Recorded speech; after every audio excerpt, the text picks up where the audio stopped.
My students often tell me, Mr. Rosselli, you make us do stuff. And I believe that what they mean is Mr. Rosselli encourages us to leave our fingerprints all over a text. I mean, I guess, I try my best to be a passionate and caring, cisgender, gay teacher, human, homo sapien, inhabitant of this planet. I do have a profound appreciation for adolescent literature, and I love reading students' creative writing, and then also having them be introduced to a host of different forms of literacy, different media types, including film, lyrics, art, primary source documents, and more. So I'm dedicated to sourcing mentor text to surround any instructional text that I'm teaching. I think other teachers, and maybe I'm off base here, but I think they describe me as funny, intelligent, and curious.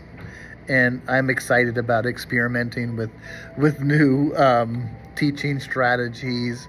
I don't mind trying something, even if it might not work, or even if I'm not completely sure about it, as long as it's based upon good evidence and other teachers have said they used it.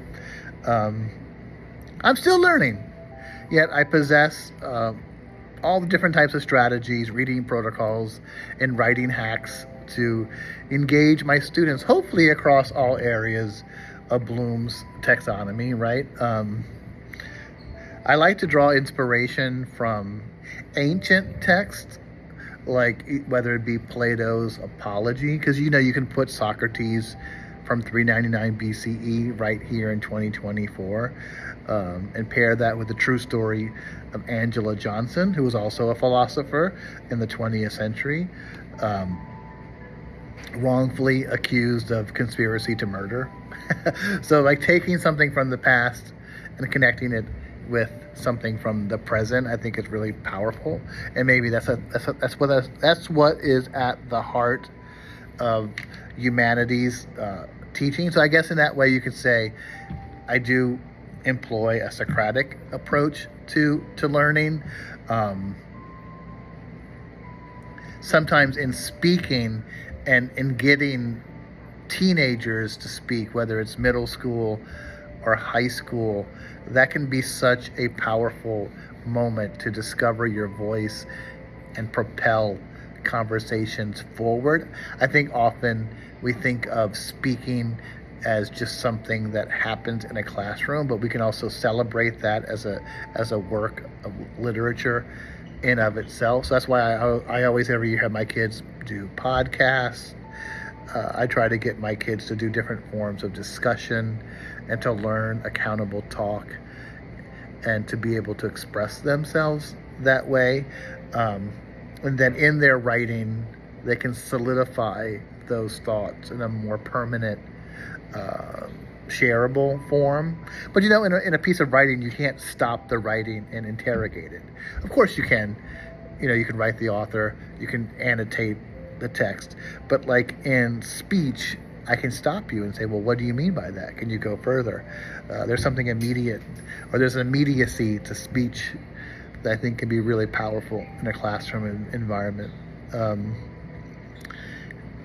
So all of this is just to say this is like my elevator speech, although I realize I'm way beyond a typical elevator speech for what my teaching style is. And I wanted to create this video as sort of like a document of where I am right now in my own journey.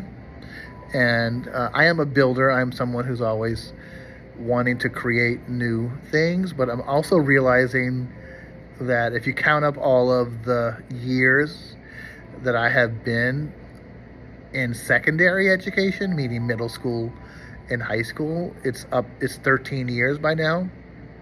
So I've felt this like tingle in my psyche where I'm excited to try something new. And so if you've gotten with me this far in this video journal, then you've heard it from me, a quirky humanities teacher from South Louisiana. See, there's my Louisiana in the behind me, and I'm wearing my Queens is the Future shirt that I got from the artists themselves. If you're on Northern Boulevard near 79th Street, the handball courts, and the IS 245 playground, you can see that mural. That's what's great about living in New York City, right? With this graffiti art and mural art all over the place. Yeah. And that could also be a palette, a place to be inspired from and to write. Maybe that's why I like living in New York. Although, yeah. Anyway, this is my long ramble.